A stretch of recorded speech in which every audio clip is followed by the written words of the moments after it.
গতকালের ভিডিও এটা। যা প্রচণ্ড গতকাল গরম পড়েছিল, আমার মনে হয় এবছরের সেরা গরম। তোমাদের কি মনে হয় অবশ্যই জানিও। গরমের চোটে মাথায় হাত দিচ্ছি, তার কারণটা অবশ্যই বলবো। আর সেই কারণটা জানতে গেলে তোমাদেরকে আমার ভিডিওটা প্রথম থেকে শেষ অবধি দেখতে হবে। নমস্কার, আশা করি সবাই ভালো আছো, সুস্থ আছো। যে যেখান থেকে দেখছো সবাইকে অনেক ভালোবাসা আমার পক্ষ থেকে। যারা ফেসবুক থেকে দেখছো তাদেরকে বলবো, যারা এখনও ফলো করোনি তারা আমাকে একটু দয়া করে ফলো করবে। যারা ইউটিউব থেকে দেখছো তাদেরকে বলবো তুমি সাবস্ক্রাইব করে তোমরা আমাকে পাশে রাখবে। আর দেখতেই পাচ্ছ এখানে একটা ভোগের মানে রান্নাবান্না চলছে। আর ভোগের রান্না, ভোগের অনেক ভিডিওই আমি শর্টে ছেড়েছি, এটা হচ্ছে লং ভিডিও। শুধু ভোগ না, ভোগ, পুজো, পুজোয় কী কী হলো, এখনও অলৌকিক কী কী ঘটনা ঘটে যায় আমাদের সাথে, যে আমরা প্রতিনিয়ত ভগবানের উপর কেন নির্ভরশীল, আমরা সবসময় কেন ভগবানকে নিয়ে সঙ্গে চলতে চাই, যে কোনো কারণেই হোক না কেন ভগবান ছাড়া আমরা একদম নিঃস্ব, আমাদের কোনো ক্ষমতাই নেই এক পা চলা। মেনে চললে অনেক কিছু, না মানলে কিছুই না। তুমি যদি তোমার চোখে দেখো এটা শুধুই মাটির প্রতিমা, তাহলে কিছুই নেই ওর মধ্যে। কিন্তু তুমি যদি দেখো ওর মধ্যে মৃন্ময়ী মা, ওখানে তুমি সব আবদার তোমার সমস্যার কথা বললে সমাধান হবে, তাহলে জানবে অবশ্যই মা তোমার সব সমাধান করে দেবে, তোমার সমস্ত কষ্টর থেকে উদ্ধার করে দেবে, যেটা বলো। আর প্রচণ্ড গরম পড়েছে তোমাদের বললাম, তাই বারবার করেই বেশ ওআরএসের জল আমাদেরকে দিচ্ছিল। সকাল 10টা থেকে দুপুর 3:30 অবধি আমরা ভোগের রান্না করেছি। এতটা গরম আমি এর আগে পাইনি, আমার কাছে মনে হয়েছে। কিন্তু আমি জানি গরম এর থেকেও বেশি পড়েছে। কিন্তু হয়তো কী হয় বলো তো, আমরা তো আর সবসময় গরমের বাইরে বেরোই না, বাড়িতে সেইভাবে রান্নাবান্না করে নিই সকাল সকাল, এই রকম নানা রকম আমরা সিস্টেমে চলি। কিন্তু এখানে যখন ভোগের রান্নাটা করছি দেখতেই পাচ্ছ কতটা রোদ, কি বলবো, চতুর্দিকে যেন দাউ দাউ করছে রোদ্দুরে। আর ফ্যান দিয়েছে, এ দিয়েছে, তবু হচ্ছে না। তাই আমি একভাবে রান্না করছিলাম বলে আরও যারা ছিল তাদেরকে দিলাম আমি কিছু লুচি আর মালপোয়া ভাজতে। তারাও কিছু করলো, আর আমি বললাম এবার আমি একটু বাইরে ঘুরে আসি, কারণ অনেকক্ষণ রান্না করছি। আর মাও এসে গেছে। সত্যি কথা বলতে কি, মা এসেছে কেউ খুশি না।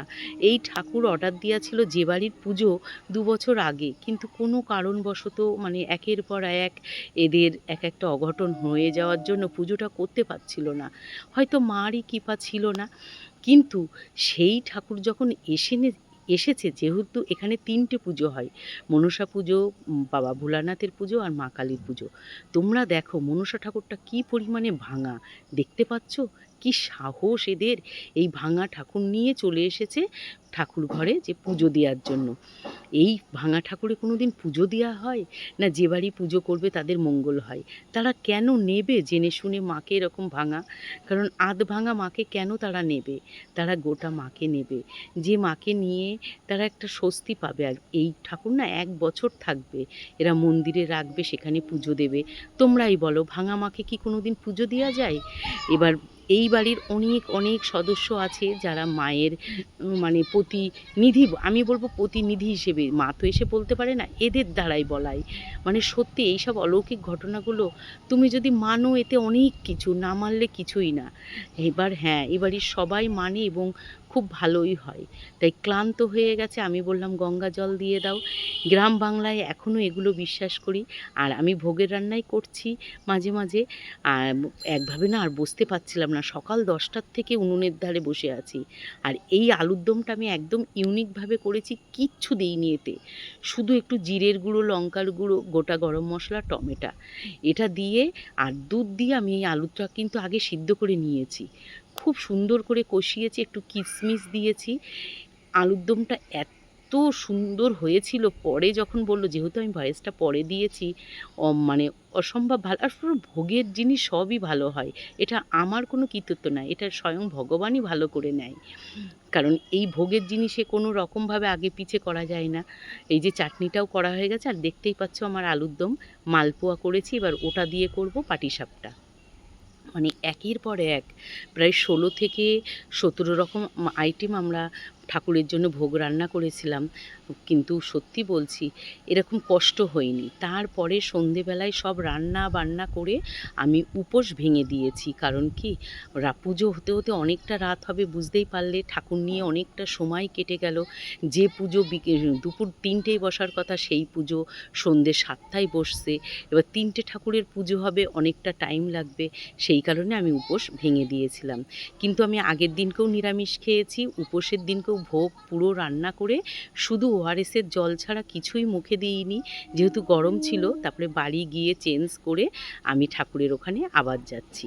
মনটা তো পড়ে রয়েছে ঠাকুরের কাছে, তাই সেখানে আবার যাচ্ছি। আর দেখতেই পাচ্ছ এই আধো অন্ধকার, মানে এই সিনটা খুব ভালো লাগছিল। মনে হচ্ছে কি এরকম অন্ধকার এখন দরকার, গরমে আলো আর সহ্য হচ্ছে না, বুঝতে পারছো? আর গিয়ে দেখি সবাই বসেছে পুজোর ওখানে, আমিও গিয়ে বসলাম। কিন্তু আলোর সিস্টেম টিস্টেম কিছুই করিনি। মোটামুটি সেই কি বলবো, ওই যে বড় যে লাইটগুলো হয় সেগুলোই জাস্ট লাগিয়েছে, তার জন্য ভালো রকম ভিডিওও আসেনি। কীরকম ঝাপসা ঝাপসা এসেছে, আমি খুব ভালো ভিডিও করতে পারিনি। যেটুখানি হয়, দেখেছো তো কেমন হয়েছে, তবু আমি ভিডিও তুলেছি এইভাবে। তোমরা আমার সঙ্গে থাকো, দেখতে থাকো, কারণ তোমাদের ভালোবাসা আমার খুব প্রয়োজন। আর আমি ভয়েস ওভারটা কিন্তু ছাদে এসে দিচ্ছি, নিচেই এত পরিমাণে ফ্যান চলছে যে সেখানে ফ্যান অফ করে যে ভয়েস ওভার দেবো সেটা সম্ভব হয়ে উঠছে না। আর এই দেখতেই পাচ্ছ পুজোয় এবার বসলো। পুজোয় বসা মানে একটা পুজো না, বললাম না অনেকগুলো পুজো। এর আগে শিব পুজো হয়েছে, তারপরে মনসা পুজো হলো। মনসা পুজো আর ওই ঠাকুরে হয়নি, ফটো নিয়ে এসেছিলো, ফটোতে পুজো হয়েছে। আবার ওই মনসা ঠাকুর বানিয়ে 15 দিন পরে আবার পুজো হবে, মনসা পুজো। তাহলে দেখতে পাচ্ছ কত বড় মানে বিপত্তি এই বাড়িতে, একই পুজো দুবার দুবার করে হবে। এই যা হোক, ঠাকুরই হয়তো চাচ্ছে, বুঝতে পারছি না। আর এই ছেলেটার চুল দেখেছো কি সুন্দর করে কেটেছে, বাজিয়েছেও খুব সুন্দর। বাচ্চা ছেলে, বেশ চটপট চটপট করে সারাদিন ঘুরে বেড়ালো। আর এই দেখো, এবার এখানে সবাই আসবে, তাদের সমস্যা নিয়ে যারা মানে তারাই আসবে, তাদের সমস্যার কথা বলবে। কারোরটা হয়তো সমাধান হবে, কেউ বা বিশ্বাস করবে, কেউ বা শুধুই হেসে উড়াবে। কিন্তু আমি বলবো, মানলে অনেক কিছু, না মানলে কিচ্ছু না। ভালো লাগলো তাই তোমাদের সামনে তুলে ধরলাম। আমাদের গ্রাম বাংলাতে এখনও এরকম বিশ্বাস আছে মানুষের কাছে। এই মানুষটা কিন্তু দাঁড়াতে পারছিল না আজকে, কিন্তু সেদিন কিন্তু ও দাঁড়িয়েছে, মানে গতকাল। সেই ভিডিওটা আমার করা হয়নি, এতটা ভিড় জমে গেছিলো যে মা বলল যে তুই দাঁড়া, দাঁড়িয়েছে। এটা দেখে ভীষণ ভালো লাগলো। আর শুধু যে বয়স্ক লোক, বয়স্ক মানুষই এরকম হয় তা না, অল্প বয়সের বউরাও হয়তো মা তাদেরও কৃপা করে, তাদের হইতেও হয়তো আমাদের অনেক কিছু সংকেত দেয়, আমরা কিভাবে চলবো, কিভাবে থাকবো, সেরকম কিছু বলে। আসি তাহলে, ভিডিওটা এখানেই শেষ করলাম। কেমন লাগলো তোমাদের ভিডিওটা অবশ্যই জানিও। মার নামে করে সবাই বলো জয় মা কালী। সবাই সবাই ভালো থেকো।